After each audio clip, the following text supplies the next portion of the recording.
Hello, it's Cindy Novotny with your Monday Mentor Moment with Master Connection Associates. It's May 17th. And if you've been following me along on my series, I said this entire month, I'm going to talk about communication. And I've spent a lot of time talking about how we have got to be more aware and self-aware. But one of the things that we do on our team, and we do it about, twice a year. During COVID, maybe we only did it once a year, but we do stop, start, and keep. We do this with a lot of our team building sessions, and you would be amazed how most people just kind of set up and cringe when they hear. So I want you to go around the room and I want you to say, all right, Kelly, this is one thing I want you to stop doing. This is one thing I want you to start doing, and one thing I want you to keep doing. And you go around the room, and then it's done on you as well. Well, I love when we bring this up because a lot of times we are called in to do team building. And I've always been of the belief that team building is way more than let's go out and climb around and play tug of war and go bowling and play games. I believe true team building is when you sit down and have real conversations and you communicate. So when we bring this up, people, well, I don't know if my team's comfortable with that. I'm not sure I want to do that. And I'll always say, well, who said that the stop, start, and keep is going to all be negative? You're assuming that the stop, start, and keep is going to be negative. I can give you an example of doing it recently with my team.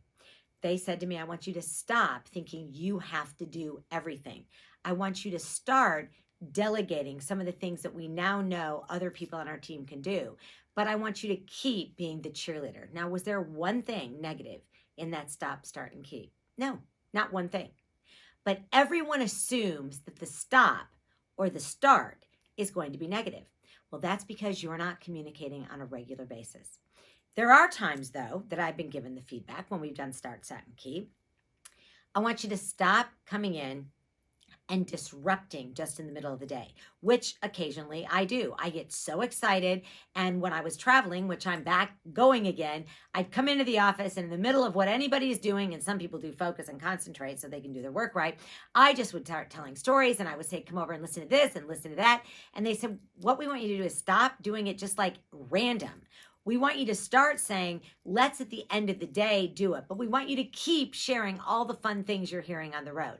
See, I was disrupting them, but the way it came across when we did the stop, start, and keep was not negative. I was disrupting them. And it was hard. If you're a person that concentrates, I will say to them, are you listening to me? Why aren't you looking at me? Well, because I'm right in the middle of this email that you just interrupted me on. And if I stop and I listen to you, then that's fine. But then I got to go back and figure this out. That makes no sense. It makes no sense that I would interrupt them and just think it's okay. But until you actually say, let's stop doing that, let's start doing this, and let's keep doing that, everybody keeps going along the same way. One of the things about communication is it's got to be timely, authentic, and absolutely honest. There is no way to sugarcoat if someone's not doing something right. There is absolutely no excuse in not giving positive feedback when it's deserved. I'm not going to give somebody great positive, oh my gosh, you're great because you showed up at work on time. Oh my gosh, you're great because you got your project done. That's actually what the paycheck is that you get. Okay, just so you know, I'm paying that you're going to do this, show up at work, do that. I give the feedback when you took a project that you were not actually that comfortable with.